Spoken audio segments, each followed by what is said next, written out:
I think it's such a privilege to help select the Lions every year. So I wanted to really celebrate artists that I feel have brought a very unique contribution to the world of the arts and beyond, and especially the and beyond. And so what's really impressive about Germaine Okogni, of course, she's an incredible Senegalese dancer and choreographer. She's had an amazing kind of career as a dancer and as a choreographer. And for many, many years, she's approaching, I think, 76 or something now. She's still dancing. It's amazing that we can still see artists of that caliber and quality still performing. The other thing that I think is really amazing is she's done all of this incredible education work and mentoring of young people and really made sure that her practice supports young artists moving forward. She's known as the mother of African dance. So it just felt like a totally brilliant choice for that. The second one, Una, she's an artist that's come outside of the system. She always kind of rebelled against the system in a way. She's had a really interesting relationship with formal education. She's an outlier from that point of view, but her work is really raw. It's really personal. She has a phenomenal ability also to work with, young people that she puts in her work, or, kind of normal civilians, which is another incredible thing that she does. So she looks at dancers from the point of view of being, it's really wide. It's a really wide version of what a dancer is and what a dancer can become. And I just thought the combination of her with her raw power and her politic and her relationship with religion in the art is really important, but seated in community and how that works. So she's going to be coming to Venice and working also with a group of young people, young women that are going to go in her performance, which is really exciting. I think, I think it's really challenging right now around travel, especially because of COVID and how we can plan an international festival that way. So I think one of the things that I've really wanted to do, and we'll see it in the program expressed in lots of different ways with lots of different voices, is generate a diversity for the Biennale dance programs. So I think over the years, I'd like to increase the range of where these artists come from. And without COVID, I think that's going to be a bit easier. And what's important is, what are the artists saying?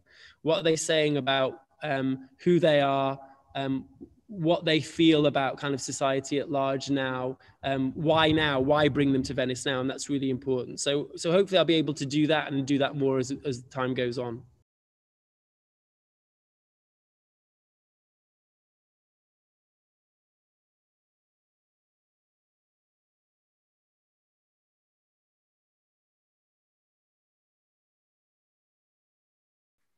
I think I'd like to say, first of all, that, when a new director comes into Venice in a new job, I think it's really important to see what they're trying to achieve in a wide context. So my program's not been announced yet.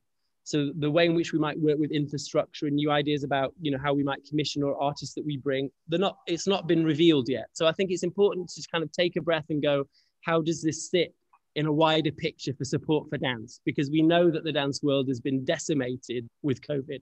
So, one of the things I'm doing in my program is bringing, way over 100 artists and choreographers to the Biennale, professional dancers, to share their work. So that's the first thing to say. The other thing to say is that the Biennale College is an educational project for young people. I thought that was very well understood in Italy. I was surprised that it wasn't well understood. The Biennale have that long history of doing it with cinema, now with VR, music, dance, and theatre. And it is an artistic training program. I'm not coming to Venice to make choreography myself. I'm not interested in doing that. The performances in Biennale College for the public will be free. This opportunity, and I use the word advisedly, opportunity, is absolutely in the benefit, the primary beneficiaries are the young people that are going to be engaged with it. And that's what's really important. And it's really critical to know. I understand that in Italy, for example, even the university structure for dance is very limited. There's not lots of opportunities for pre-vocational training. There's not an infrastructure to support young talent. So we developed a program which is about technical training. It's about choreographic and technology workshops. It's peer-to-peer making. It's career and mental health coaching. It's kind of choreographic mentoring.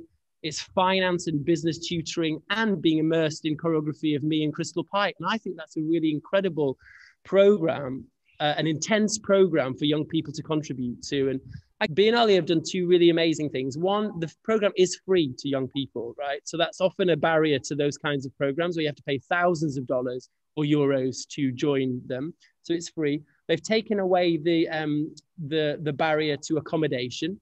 Of course, can we do better? We want to do better in the future. Is it that we might be able to find a way of supporting travel and food? That's something we'd like to work on moving forward. But I just think the value is both in the training that those young people get and the opportunities that they're going to have to a wider network. And this is really important, how we might be able to commission this new generation of artists in the future. And that's what interests me. First of all, finding them, working with them, getting to know them, getting to work out what they want to do, and then me help and the Biennale help them, empower them to be working in lots of different ways in the future.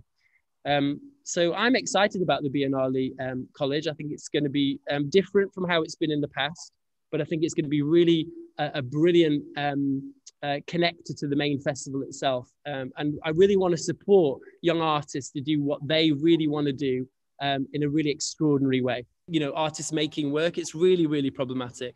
But if you look at all of the kinds of programs that I'm doing, both in London and across the world, they're looking at supporting dancers in lots of different ways. And some of them with fully paid work and really good conditions and commissions. And other stuff is using our resources and using our time and using our spaces to really enable a different kind of dialogue around dance. And I think the whole picture is really important. You can't just jump on one element of it and say that that doesn't work. And the thing that upset me most about the reaction wasn't that there's debate. I'm really happy and open to the debate. But I really felt that it would be such a shame if that debate put off young artists from applying for something that actually would be really incredible for their professional training and for their professional development. It would be a shame if their own community stopped them from coming to join something that will be very rich.